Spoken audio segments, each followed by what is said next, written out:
Hi, second grade students. Today starts Knowledge 3, our study of the ancient Greek civilization. Our first story today is from Lesson 1 called The Ancient Greeks. Before we begin our read aloud, we're going to go over our vocabulary words. Our first vocabulary word for the story is the word boundaries. Repeat after me. Boundaries. Boundaries are edges, real or imaginary lines that form a border. Our next word is independently. Say independently. Independently means on your own or free from the control of other people or things. And our last vocabulary word is unique. Say unique. Unique means special or to be the only one of its kind. About 2,800 years ago, there lived a civilization of people called the ancient Greeks. Today, part of the area where this ancient civilization lived is called Greece. Long ago, however, the ancient Greeks lived on a much larger area of land. The boundaries or edges of ancient Greece spread widely to the east and the west, into many areas bordering on the Black Sea to the north, and across hundreds of islands in the Mediterranean and Aegean seas. Expeditions or journeys by land and by ship allowed the ancient Greeks to travel as far west as present-day Britain and as far east as India. The ancient Greeks traveled to explore far-off lands and to also trade, or buy and sell goods with people from other areas.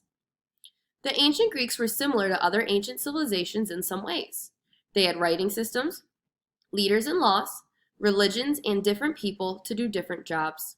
And all of these ancient civilizations, the Egyptians, Mesopotamians, Indians, Chinese, Egyptians, Mayan, Incan, Aztec, and Greeks, discovered ways to design and build magnificent structures or buildings that can still be seen today. You'll see pictures of some of these structures in another lesson. The ancient Greeks, however, were still different from other ancient civilizations in many important ways. Unlike the Egyptians and Mesopotamians, the Greeks did not develop around a great river, like the Nile in Egypt or the Tigris and the Euphrates near Babylon. Greek land was not as fertile as the land near those wide flooding rivers. Greek is a land of high, rugged mountains, and in many parts, farming for the ancient Greeks was a struggle. You're going to hear about one type of hardy tree, however, that the ancient Greeks were able to grow in abundance. In addition to being farmers, some Greeks were also shepherds who took care of sheep on the rugged land. Some Greeks built harbors near the Black, Aegean, and Mediterranean seas, and many became expert sailors and fishermen, using boats like the one in this image. The largest island in the Mediterranean Sea was known, and still is known, today as Crete. Because they were surrounded by water, the ancient Greeks on the island of Crete became especially skilled seafarers, a name for people such as fishermen and sailors who earn a living by working at sea. The high Greek mountains also made a difference in the way Greece was ruled. Because the mountains split Greece into lots of little valleys, it was difficult to move from place to place. Many Greeks stayed in one place and married people from the same community. Each city in each valley became its own little nation, which we refer today as a city-state. Each city-state had its own government and its own laws, which controlled the surrounding areas. All of the ancient Greek city-states shared the same language, although each city-state had different dialects or a slightly different way of speaking the language. Sometimes the Greeks had the same ideas of how to live their lives, but they did those things independently of one another. In fact, the ancient Greeks were highly competitive, and only in an emergency would they work together.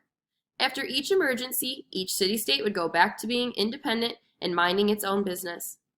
People in each city-state thought of themselves less as united Greeks and more as citizens of their own particular city-state. The ancient Greeks looked at the world around them very differently from the other way that people from their time looked at things. For example, you're going to hear the story of how one city-state decided not to have a king anymore. Not only was this different from what other Greeks were doing, it was completely different from what the Mesopotamians and Egyptians had done before, and also from what the Aztec, Inca, and other civilizations would do in the future. You'll hear more about this later. For now, all I will say is that the Greeks had a unique or a special kind of way of seeing and thinking about things. We have a lot of exciting adventures ahead of us as we learn about the unique way the ancient Greeks lived and thought about things, and how their many contributions are a part of our lives today.